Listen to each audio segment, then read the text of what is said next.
Nyawira, a powerful minister, a powerful singer-songwriter, and I'm honored this morning to just have a beautiful sit down other than just listening to the voice.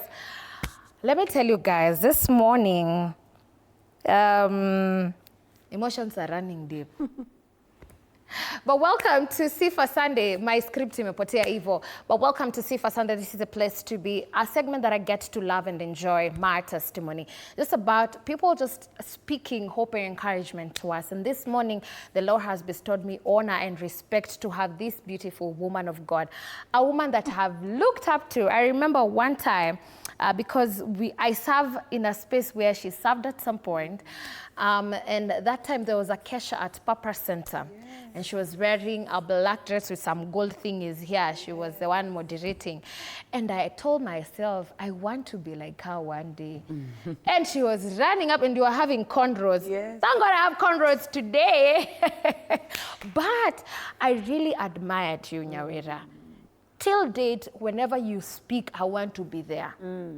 And in the spaces that you have been, you have spoken and you have spoken timely things. You know, when someone speaks and you're wondering, so in an associate nayo, kidogo tricks, but you have spoken. And from afar, I really bless the Lord for you, for just giving a voice to some of us who looked down on themselves. I'll tell you something. I struggled with self-esteem for a very long time.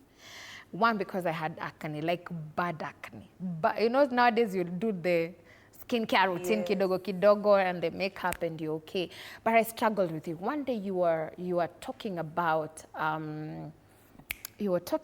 what? You're talking about just standing out. I would paraphrase it, and you said, "So who are you waiting? Who are you waiting to come out? If not you." I don't remember. I think you're wearing a green dress or something. I just remember. And when you say that, I asked myself, so who am I waiting for? Ntangoja nani akuje aongee on my behalf? And the Lord has given me the voice.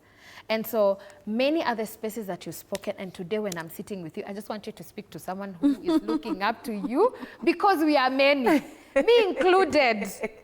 When you left the screens, because now you know I'm on the screen, you can't mention the other screen, my heart broke. Oh, why?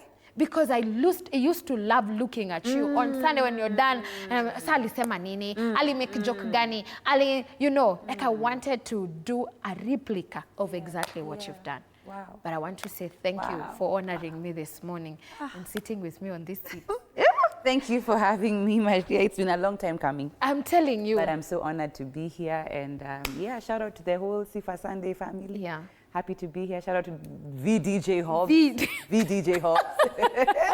Always playing some really good music. I was like, pull up, VDJ, pull up.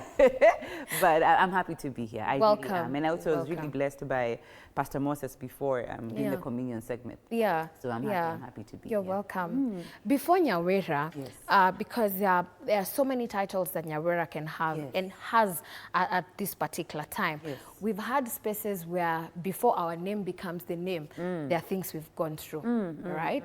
And I'd want you to take us from the beginning. I don't know what trajectory. Actually, my producer was asking, so tunaongelelea nini? And I was like, you know, even yesterday when I was looking at your profile and looking at things, what questions I want to do, I just wanted to be so perfect. You know, I didn't want to blunder.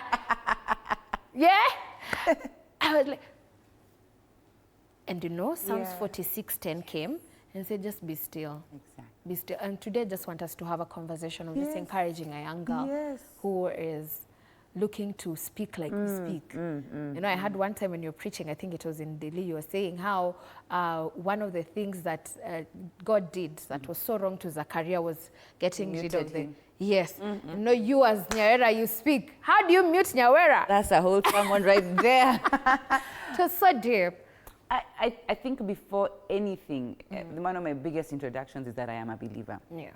I confess Jesus Christ as my Lord and Savior. I got born again very young, at the age of 8. And shout out to my dad. At the time I got born again, my mom took me to church, but I know he and my mom really played a pivotal role in discipling me. And from that time, I wouldn't say I haven't had dips in my faith. Because I perceive faith as a relationship. Is that there are days you feel, there are days you don't feel, but you stick it in. And so I've been faithful. I love Jesus, and I say this with no shame, is that everything that ever sounds like it's come from a place of, wow, Nyawira has said. Yeah. Oh, there's nothing. I say this everywhere I go, is that devoid of God, then I'm such a shallow person. Yeah. I have nothing to say. And I think I call God my narrative builder. And in communication, you learn that when you have a narrative, it's very easy for you to position it anywhere. Okay. And so when I've learned that God can position you anywhere, then he gives you what to say. And so for me, that's my biggest title. But before the Nyawira you see today, I was many things, Maria. One of the things I was a girl who was really trying. Okay. You know, so you really try. You really, really try. You know, it's so funny. Yeah. You try for affirmation, you try for attention, you try for platform, you try for your gifts to get notice and attention.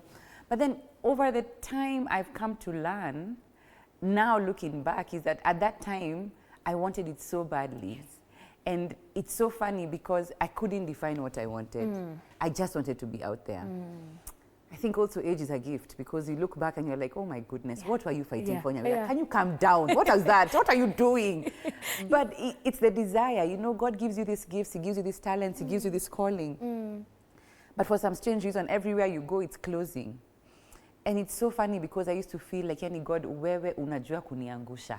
Your core business ni kuniangusha. And for some strange reason, and I can say this now, is that I used to feel like I was in an abusive relationship with God. Is that he dangled the carrot and then cut it off. But then something so interesting happened, is that I realized that when I stopped hungering, then God fed me. Because I realized that my hunger was different. It wasn't about the platform, it wasn't about that. It was, my hunger was actually for impact. And it's okay, and I think I'm just encouraging anybody who's watching, it's okay to desire. There's nothing wrong with it, but the question that must always come up is, now that you're desiring, what is it for? And so I'm grateful for every platform that said no. I'm grateful for every man that said no. I'm grateful. I'm grateful for everyone that you know, broke my heart in one way or another. Friendship, business, whatever it was, I'm grateful. Because looking back, had they not, then I would have never become. And so looking back, that for me is how I define my becoming journey. I love it. I love it. And in those times that you were getting the no's, at the time, not looking, now we can change, the narrative is different. At the time, did you ever lose yourself? I think I did. I don't think I lost myself. I think I redefined myself. Okay. So many times. Oh my gosh. Ay, what are you saying? Do you remember a phase when everybody was renaming themselves on Facebook? And you had a very weird name. So the other day I was like, Nyawira, you cannot change your name again. What are you doing? You know, grow up, young girl. But it was so funny because I remember I didn't lose myself, but I wanted to be other people so badly. There's a lady I look up to, and I don't know whether she's watching, but if she ever watches this, I know she knows, but it's public information. But I remember I wanted to be her so badly. Oh my goodness. When I would see that she's going to speak somewhere, or that I would see she's going to MC at an event, I would come and sit at the back and watch her, literally study her. I would then go home and then do everything. I mean, everything. God. Even how she walked. Even how what she wore. I would act like I'm in the outfit, and I would see it so badly. But it was so funny because looking back, she and I are very similar, but we're very different. And so I'm so happy that later in life is when now we connected. Because had I connected with her then, they'd have never been Nyawira. I'd have been her junior. So that I think losing myself was that I wanted, you know, the danger with wanting something so badly is that sometimes you don't see how deep you're falling. Like now with that one, I fell because I really wanted it. And sometimes when you want it so badly, you know, God, in all his wisdom, doesn't fight you for what you want. He just watches you and says, okay, you'll come around. And I think I did. And so I'm happy he didn't leave me. I love it. Ngiona mambo.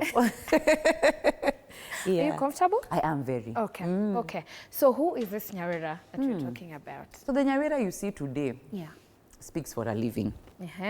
I love so it. Every day pray for my husband in his free time because he has to listen to my speaking every day. God bless you, Moji. But I do many things. I speak. I I'm a confidence coach. Okay. I am a community builder through Misunderstood, a platform I absolutely love. I help people understand what God has told them to do, but I'm very impact driven. Yeah, so I love the numbers, but I'm big on the one. Okay. Yeah, I love so that's it. who I am. And you're also very deep in the word. I've listened to you preach and speak, and you don't struggle. You have fed on the word, and so even when you pray the word, and so you can actually just get to listen and say, this one, I'm marinated. enough. Yeah. But where did Nyawira begin? In terms of my faith? Yes. So when I was very young, I really loved church. Yeah. And as I said earlier, is that I gave my life to Christ early. My father and mother really discipled me, but they entrusted me to men and women of God when I was very young. Okay. The other day I was telling myself, could it be that I was like Samuel? You know, maybe, just maybe, but it's a story for another day. Yeah. But I remember very many pastors that have walked with me from very young. I remember Reverend Tom when I was 9. I was literally his handbag. You know, if he's going for a mission, I was there. If he's going, and then after that, I remember Pastor, at the time he was Pastor Gibson, now Bishop Gibson from ICC. Yeah. He also played a big role. And currently my pastor, Reverend George Masharia from City Lighters, all these men of God have really, really molded me. Now, it's so funny. You know, when Timothy is told by Paul, stir up the gift that's in you, many a times I usually feel like we are denied a part of that conversation. Okay. Because my conversation with Timothy would have been, I'm sure if Timothy was like me, he must have said, what gift?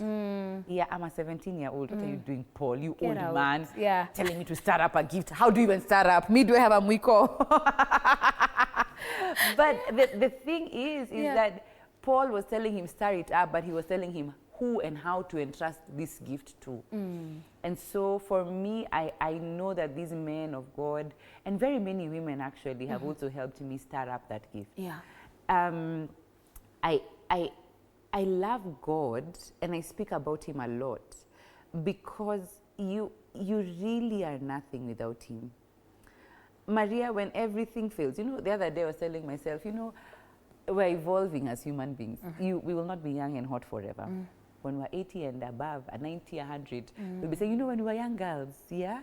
But when that time comes, some things will be constant. And the only constant thing will be that you need oxygen to breathe and that you have God. Yeah. Everything else is very synthetic. So for me, that's my, I think the right word is to say that's my ethos. Like that I need to really know God so that I really know what I am. Yeah. You see, my biggest problem with identity, and I like that you said that you struggle with an esteem issue, is that when you know him, then he defines you.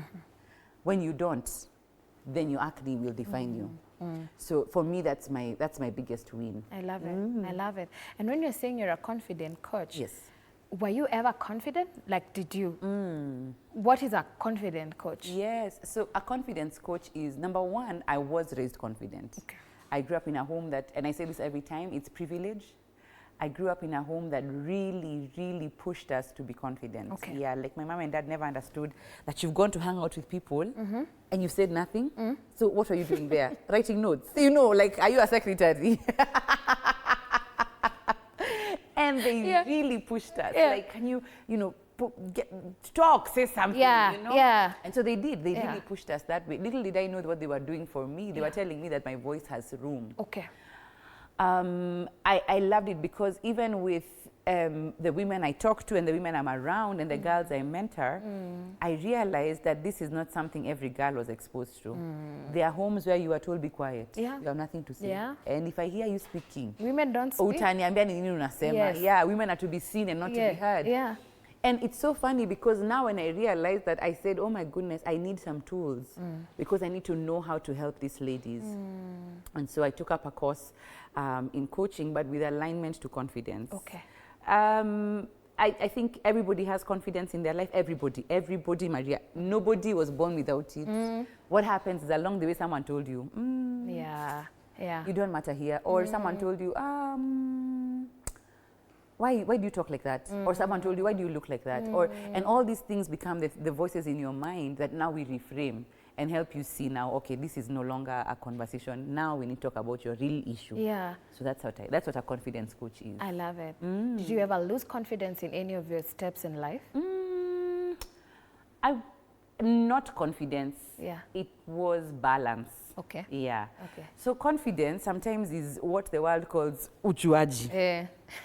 Na kujituma, kierere, name it. Yes, you know? yes. I don't think I struggled with that, Maria. What I did struggle with was that sometimes I always felt because I was confident, I was deserving of every platform. Okay. So you walk into a room, everybody's like, whoa, who's going to say it? Yeah. Who else will say it? It's me, I'm here. Who else should say it? Ndio mimi. Ndio mimi. Ndio naingia sasa. And it's so funny, my dear, because that's the thin line between confidence and arrogance. And you learn it later in life that just because you can doesn't mean you should. And I think I learned that the hard way. I think I think this is the gift of maturity, is that now you tell God, I'm getting into this space, what do you need me to do?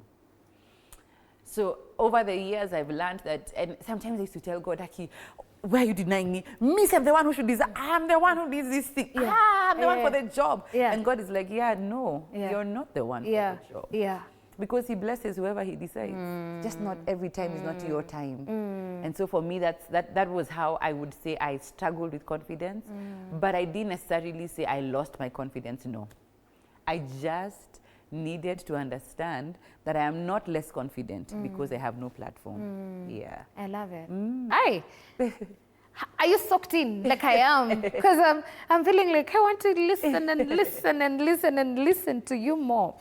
You've mentioned about your parents, and at some point you said you lost your mom. Yes.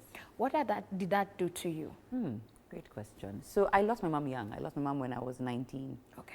And at that age, many a times for women, girls especially, that's when you're nurtured as a daughter into adult womanhood. Okay. And so for me, what I felt was that I felt like I was denied the privilege of being raised by a woman I knew had ability to raise me.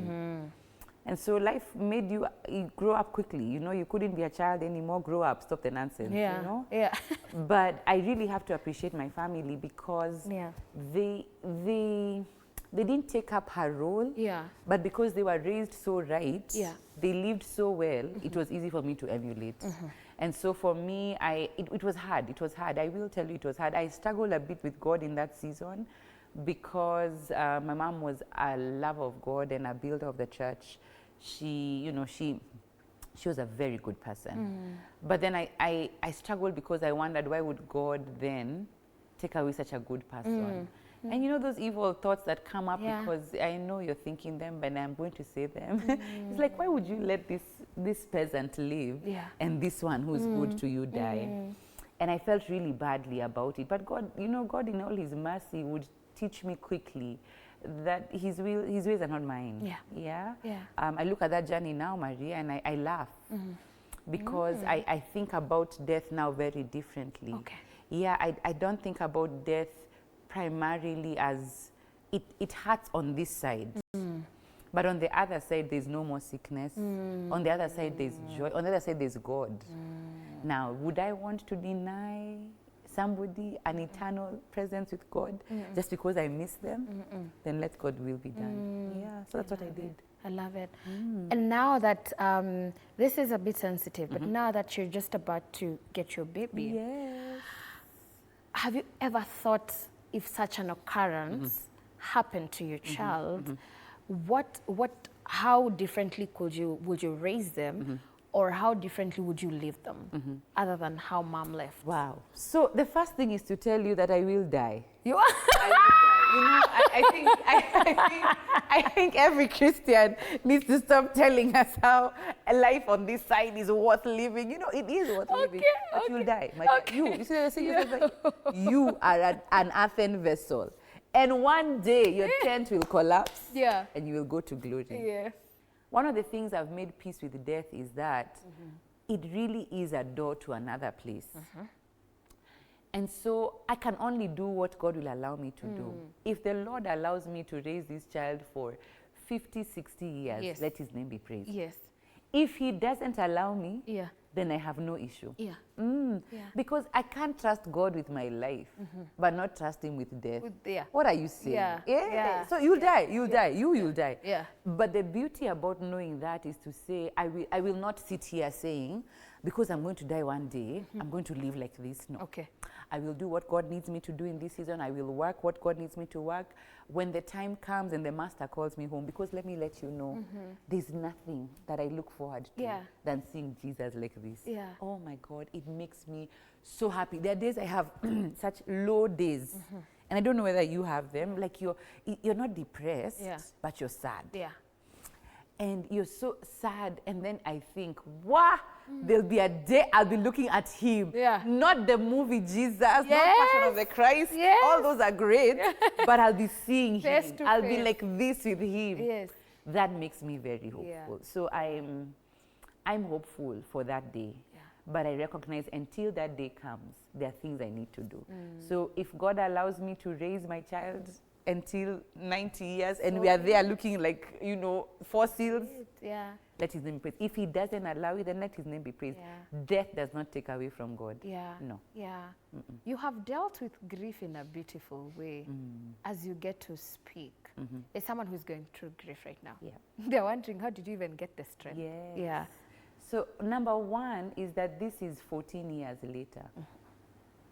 I don't preach that gospel that time heals. It has no ability to. Time changes in hours. Doesn't heal.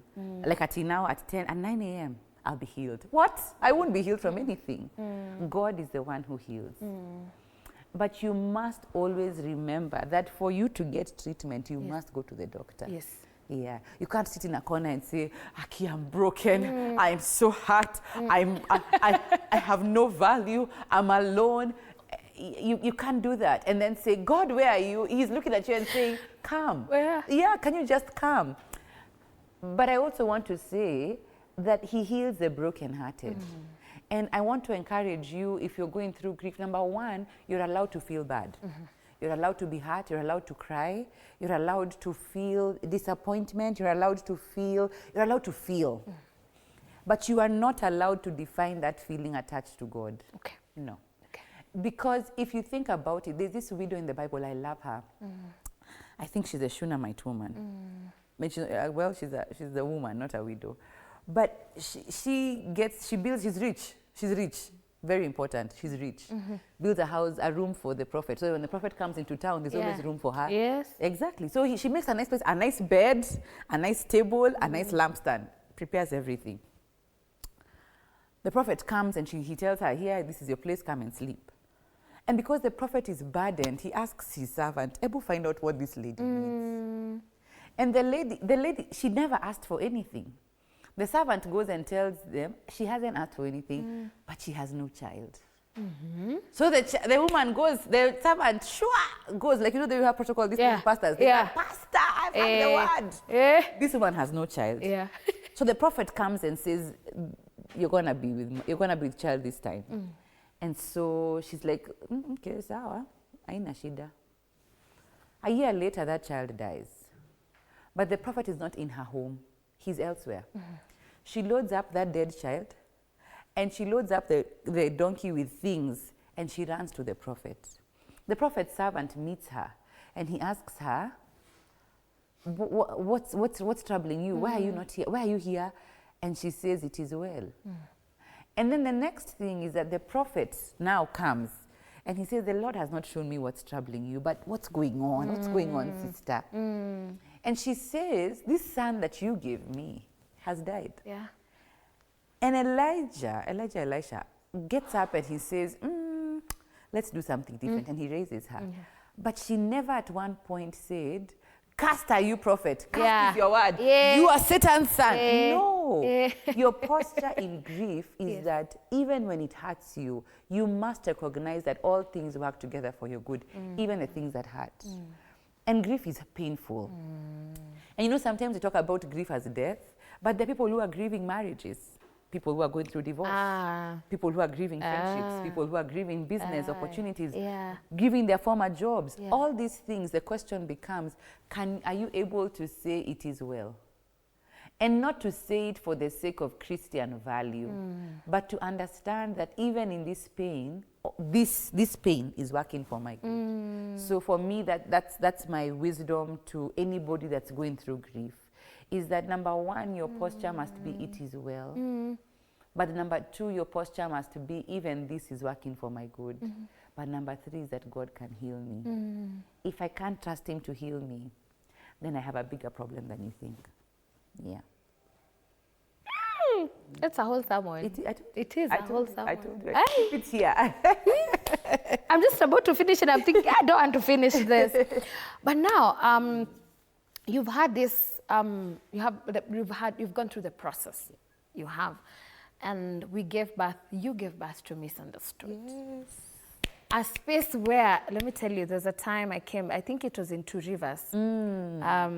You know what you're saying, where you used to go to this lady and sit at the back? Yes.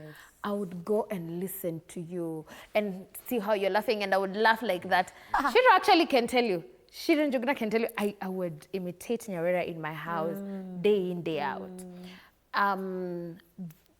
We are growing. I'd say we are growing because I was in Misunderstood before it was a whole festival. Yes. Now we are preparing for the one in November. Whoop, whoop. We can't wait. We can't wait. We can't wait. We can't wait. But we started off as, you know, young girls just coming, and it was a girl thing at first. And then now we are seeing men, and we're thinking, oh, kuna shida gani? Unakam kudu?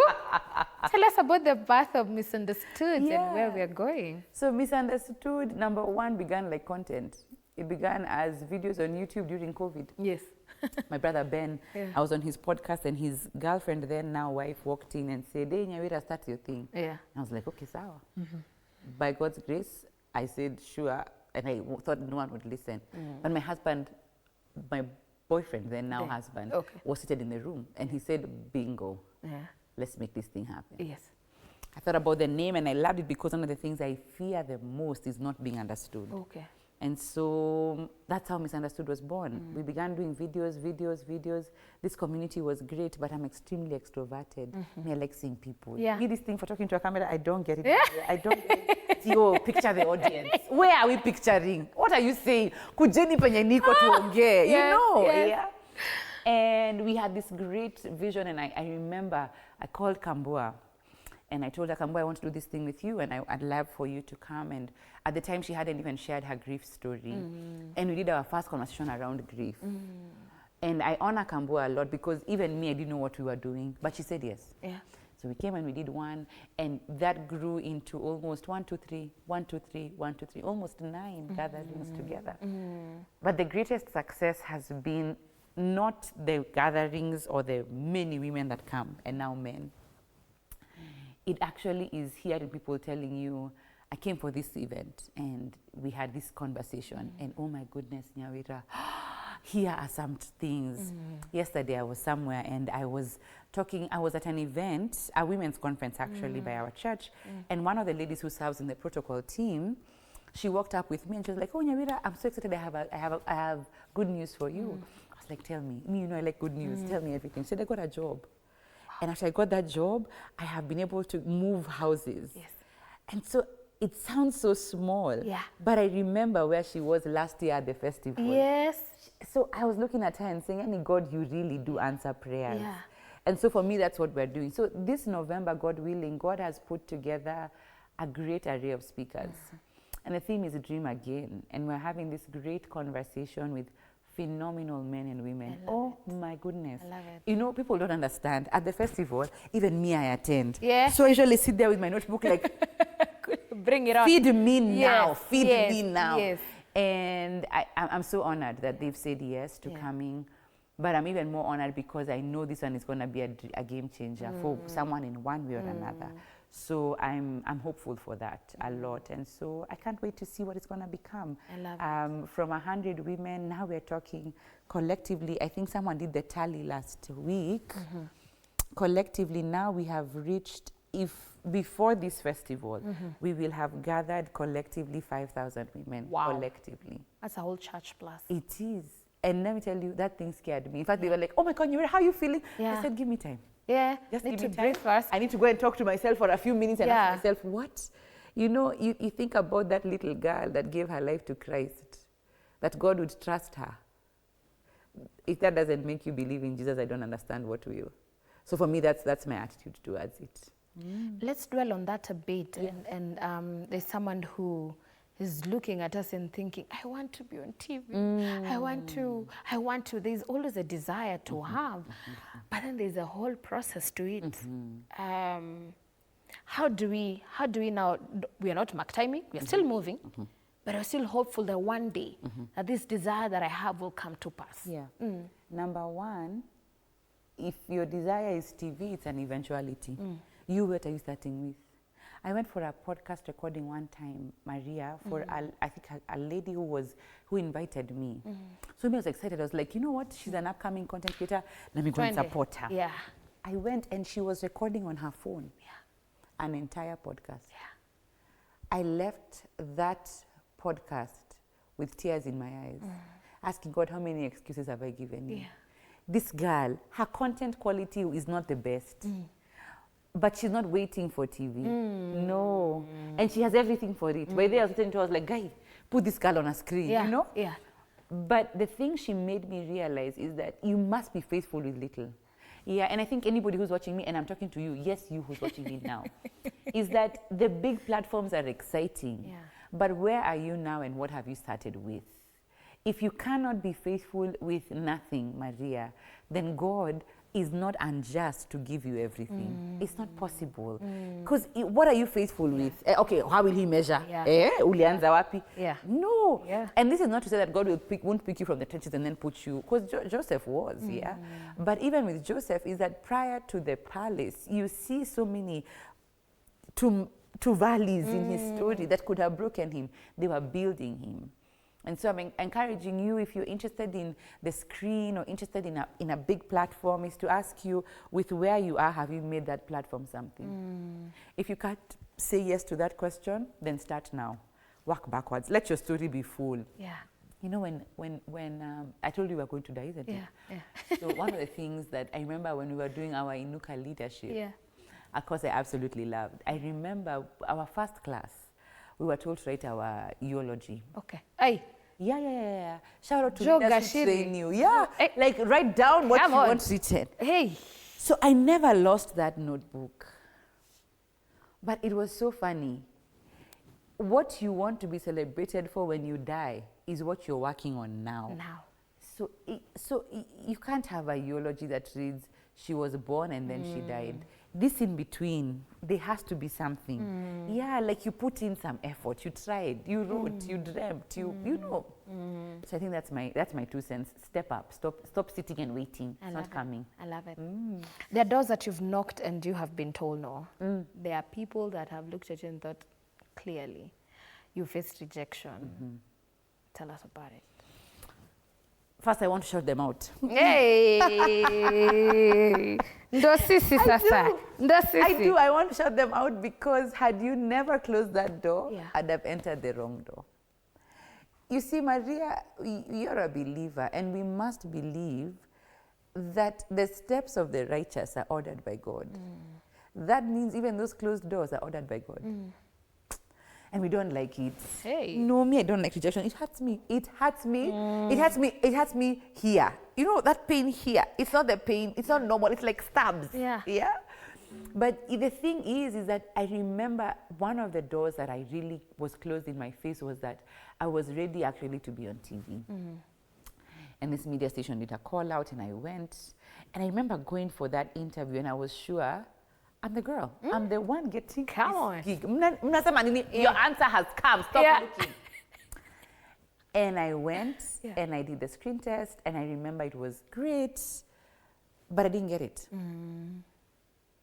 That broke me. 3 years later, no, actually like 4 years later, they called again. I went for the screen test. I didn't get it. It was so funny for me because I kept on wondering, what then are you looking for? If not me. Yeah, because what is it? Is it that I'm not growing? Yeah. what don't I have?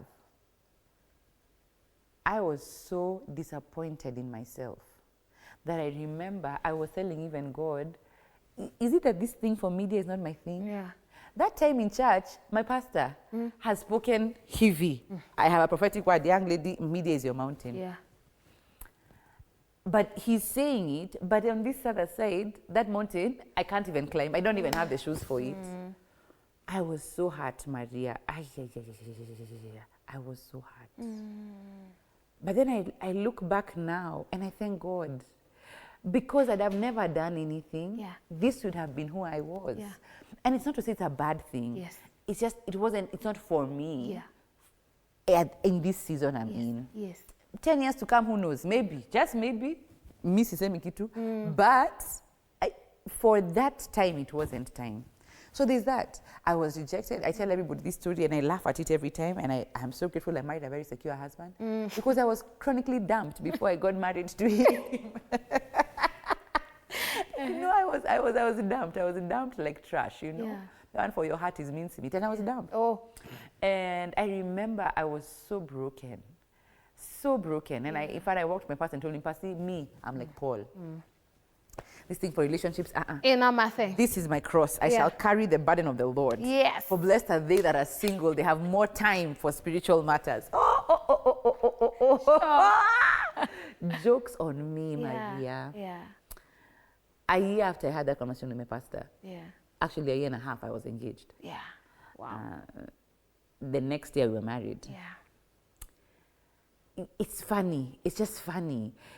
And that's why I'm telling you, sometimes that rejection can make you feel like your head is in the sand and you feel like nothing is going to work out, nobody's coming to your rescue, you're alone, you have been spat on. But Paul says, I am pressed, but I'm not crushed.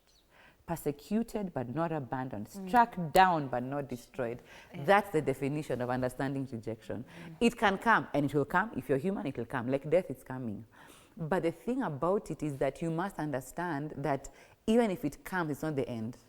It's telling you there's a redirection somewhere. I love it. So the guy dumped you, I'm sorry, redirect.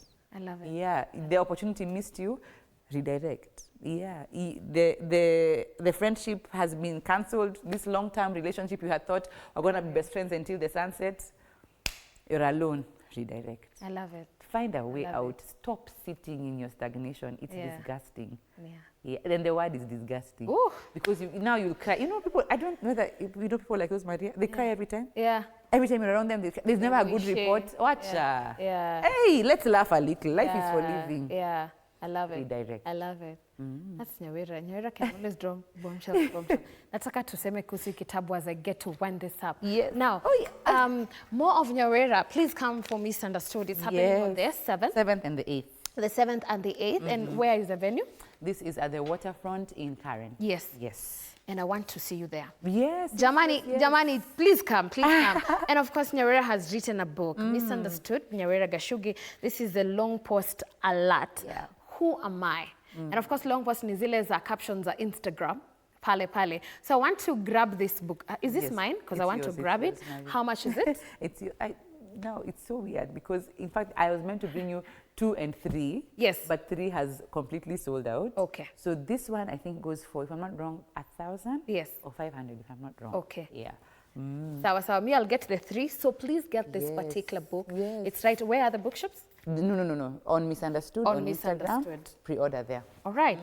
So I want to give you an opportunity, but I'll talk about it at 11 o'clock because I think I saw it in one of my friends when she was quoting it, and I love it, and I'd want you to have it. This is Nyawira Gachugi. When she speaks, I get to listen. And if Maria listens, you better listen as well. Thank you so much. Get to follow her across all her social media platforms at Nyawira Gachugi. And of course, get to get the wisdom I've gotten today. Time is not on my side, guys. I know for sure. You wanted us to have more, but unajua masaa ya TV kidogo. Unajua television. This is how we get to do it. But I'll be talking about her at 11 o'clock, so you better tune in right here. But of course, keep texting me. My SMS is 22047. My WhatsApp is 0793267279. Mitandao ya kijamii, Facebook, Instagram, X, and on TikTok at Kenyanji Maria, VDJ Hobbs, TV47, and Nyawira Gachugi. So get to listen to her and listen to me and Hobbs. And of course, I'll be coming back with the long post alert at 11. usiende mbali. Right about now, we're taking a short commercial break. When you come back, Fantastic. we're coming back with more music. Mnanipigia kelele huko nyuma.